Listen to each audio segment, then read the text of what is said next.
الحمدللہ رب العالمین والصلاة والسلام علی رسول الکریم اما بعد فاعوذ باللہ من الشیطان الرجیم بسم اللہ الرحمن الرحیم۔ عزیزان گرامی قدر، السلام علیکم ورحمۃ اللہ وبرکاتہ۔ آئیے سیرت النبی صلی اللہ تعالیٰ علیہ وآلہ وسلم کے حوالے سے حضرت اسامہ بن زید رضی اللہ تعالیٰ عنہ کی مہم کا تذکرہ کرتے ہیں۔ تو جیسا کہ آپ کو معلوم ہے کہ سرور دو عالم صلی اللہ تعالیٰ علیہ وآلہ وسلم حجۃ الوداع کے طویل سفر اور کٹھن سفر سے ماہ ذوالحج کے آخری ایام میں مدینہ طیبہ رونق افروز ہوئے۔ اس ماہ کے جو بقیہ دن ہیں، ماہ محرم اور ماہ سفر، پھر یہیں گزرا۔ اسی مدت میں حضرت اسامہ بن زید رضی اللہ تعالیٰ عنہ کو ایک مہم پر روانہ کرنے کے لیے تیاری بھی شروع کر دی گئی۔ آپ کو جیسے علم ہے کہ غزوہ موتا میں حضرت جعفر بن ابی طالب، عبداللہ بن رواحہ کے علاوہ تیسرے قائد لشکر اسلامیان جو شہید ہوئے تھے وہ حضرت اسامہ کے والد زید بن حارثہ رضی اللہ تعالیٰ عنہ تھے۔ اگرچہ حضرت خالد بن ولید لشکر اسلام کو رومیوں کے لشکر جرار کے نرغے سے صحیح سلامت نکالنے میں کامیاب ہو گئے تھے، لیکن ان کو شکست فاش دینے کی حسرت دل میں رہ گئی، جبکہ رومی حکام کو یہ غلط فہمی ہو گئی تھی کہ وہ مسلمانوں کو شکست دے سکتے ہیں۔ ان کی اس غلط فہمی کو دور کرنے کے لیے اور عرب کے باشندے جو ہیں وہاں کے، ان کے دلوں میں اسلامی لشکر کی قوت پر اعتماد بحال کرنے کے لیے سرکار دو عالم صلی اللہ تعالیٰ علیہ وآلہ وسلم نے حضرت اسامہ کو اس لشکر کا سردار بنا کر روانہ فرمایا۔ اس واقعہ کو حضرت علامہ شیخ حسین بن محمد حسن الدیار بکری نے اپنی کتاب تاریخ الخمیس میں بڑی وضاحت سے لکھا ہے۔ اس سے عزیزان گرامی قدر اگر ہم استفادہ کریں تو اس کی تفصیل یوں ہے۔ وہ فرماتے ہیں کہ سن 10 ہجری میں اسامہ بن زید رضی اللہ تعالیٰ عنہ کو سالار لشکر بنا کر اہل ابنی کی طرف بھیجا۔ یہ ایک شہر کا نام ہے جو بلقاء کے قریب ہے۔ یہ آخری فوجی مہم تھی جو نبی کریم صلی اللہ تعالیٰ علیہ وآلہ وسلم نے اپنی ظاہری حیات طیبہ میں اس جگہ پر بھیجی۔ تو جہاں حضرت اسامہ کے والد جیسے ابھی بتایا حضرت زید بن حارثہ رضی اللہ تعالیٰ عنہ اس مقام پر شہید کیے گئے تھے۔ رسول اللہ صلی اللہ علیہ وآلہ وسلم نے حضرت اسامہ رضی اللہ تعالیٰ عنہ کو یاد فرمایا اور انہیں حکم دیا کہ اس جگہ جاؤ جہاں رومیوں نے تمہارے باپ کو شہید کیا تھا، اور اس لشکر کے گھوڑوں سے اس جگہ کو روند ڈالو۔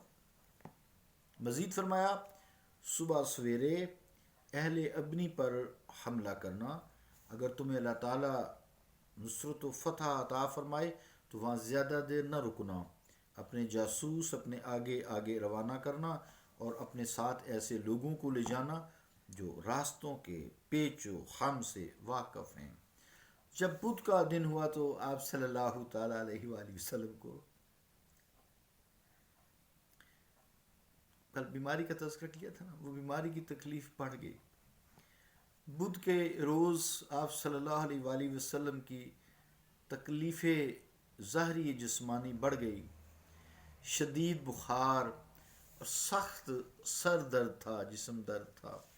جمعرات کے روز حضور علیہ الصلوۃ والسلام نے اسامہ کو دیے جانے والا جھنڈا اپنے دست مبارک سے باندھا اور فرمایا اوغزو بسم اللہ فی سبیل اللہ فقاتل من کفر باللہ۔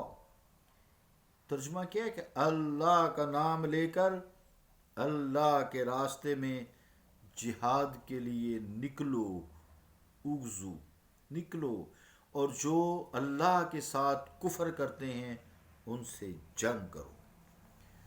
عزیزان گرامی قدر، حضرت اسامہ روانہ ہو کر لشکر سمیت جرف کے مقام پر آ کر ٹھہرتے ہیں جو مدینہ طیبہ سے 3 میل کے فاصلہ پر ہے۔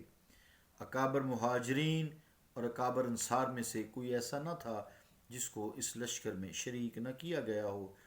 حضرت صدیق اکبر رضی اللہ تعالیٰ عنہ، حضرت فاروق اعظم رضی اللہ تعالیٰ عنہ، حضرت سعد بن ابی وقاص، سعید بن زید، ابو عبیدہ، قتادہ بن نعمان رضی اللہ تعالیٰ عنہم رضوان اللہ تعالیٰ اجمعین، یہ سارے بزرگ صحابہ، جلیل القدر صحابہ اس لشکر میں شریک تھے۔ بعد میں لوگوں نے جو چہم گوئیاں کیں کہ اتنے اکابر صحابہ اس لشکر میں شامل ہیں اور ان کا سالار ایک 20 سالار، ان کا سالار جرنیل ایک 20 سالہ نوجوان ہے۔ سرکار دو عالم صلی اللہ تعالیٰ علیہ وآلہ وسلم نے یہ بات سنی تو بہت دکھ ہوا، حضور صلی اللہ علیہ وسلم کو سخت غصہ آیا۔ حضور علیہ الصلوۃ والسلام نے اپنا سر ایک پٹکے سے باندھ لیا، ایک چادر اوڑھ لی اور ممبر پر تشریف لے گئے، اللہ تعالیٰ کی حمد و ثنا فرمائی اور فرمایا، اے لوگو، یہ کیا بات میرے کانوں تک پہنچی ہے؟ تم اسامہ کے امیر بنانے پر اعتراض کر رہے ہو؟ اگر تم اسامہ کو امیر بنانے پر معترض ہو تو تم نے اس کے باپ کی امارت پر بھی اعتراض کیا تھا جب میں نے اس کو لشکر اسلام کا سالار بنایا تھا۔ بخدا زید بھی اس منصب کا مستحق تھا اور ان کا بیٹا اسامہ بھی اسی منصب کا اہل ہے۔ پھر حضور علیہ الصلوۃ والسلام ممبر سے نیچے تشریف لائے اور گھر تشریف لے گئے۔ یہ ہفتہ کا دن تھا اور ربیع الاول کی 10 تاریخ تھی۔ وہ مسلمان جو حضرت اسامہ کے ساتھ اس مہم پر جا رہے تھے، وہ الوداعی سلام عرض کرنے کے لیے بارگاہ رسالت میں حاضر ہوئے۔ سلام عرض کرنے کے بعد وہ لشکر میں واپس چلے گئے۔ اتوار کے روز حضور علیہ الصلوۃ والسلام کی بیماری میں پھر مزید اضافہ ہو گیا، درد نے شدت اختیار کر لی۔ حضرت اسامہ سلام عرض کرنے کے لیے حاضر ہوئے تو اس وقت نبی مکرم صلی اللہ تعالیٰ علیہ وآلہ وسلم پر غشی تاری تھی۔ حضرت اسامہ نے جھک کر سرکار دو عالم صلی اللہ تعالیٰ علیہ وآلہ وسلم کے سر مبارک کو بوسہ دیا۔ حضور علیہ الصلوۃ والسلام آسمان کی طرف ہاتھ اٹھاتے، پھر اسامہ کے اوپر رکھ دیتے، گویا کہ اسامہ کے لیے دعا فرما رہے ہیں۔ اسامہ اپنے آقا علیہ الصلوۃ والسلام کی دعائیں لینے کے بعد اپنی چھاؤنی میں واپس آ گئے اور لوگوں کو کوچ کرنے کا حکم دے دیا۔ وہ اپنی سواری پر ابھی سوار ہونے والے تھے کہ ان کی والدہ ام ایمن کا قاصد ان کے پاس پہنچ گیا۔ اس نے آ کر بتایا کہ رسول اللہ صلی اللہ علیہ وآلہ وسلم کا آخری وقت ہے۔ چنانچہ اسامہ سیدنا عمر اور سیدنا ابو عبیدہ حضور علیہ الصلوۃ والسلام کی خدمت میں حاضر ہو گئے۔ سوموار کے دن جب سورج ڈھل گیا تو رحمت عالم صلی اللہ تعالیٰ علیہ وآلہ وسلم نے رفیق اعلیٰ کی طرف سفر کیا۔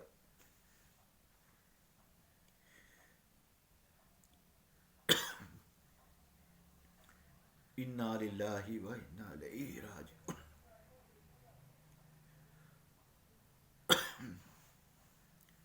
حضور علیہ الصلوۃ والسلام کے وصال پرملال کی اطلاع لشکر کو ملی تو سارے مسلمان مدینہ طیبہ واپس آ گئے۔ حضرت اسامہ کا جھنڈا حضرت بریدہ بن حصیب نے اٹھایا ہوا تھا رضی اللہ تعالیٰ عنہ۔ انہوں نے یہ جھنڈا رسول کریم صلی اللہ تعالیٰ علیہ وآلہ وسلم کے دروازے کے سامنے آ کر گاڑ دیا۔ جب مسلمانوں نے بالاتفاق حضرت صدیق اکبر رضی اللہ تعالیٰ عنہ کی بیعت کر لی تو آپ نے حکم دیا کہ یہ جھنڈا حضرت اسامہ کو دیا جائے تاکہ وہ اپنے لشکر سمیت اس مہم پر روانہ ہوں جس پر جانے کا نبی کریم صلی اللہ تعالیٰ علیہ وآلہ وسلم نے انہیں حکم دیا تھا۔ تاریخ الخمیس جلد 2 پیج 154 اور 155۔ صلی اللہ تعالیٰ علی رسول خیر خلقہ محمد وعلی آلہ وصحبہ اجمعین۔ برحمتک یا رحم الراحمین.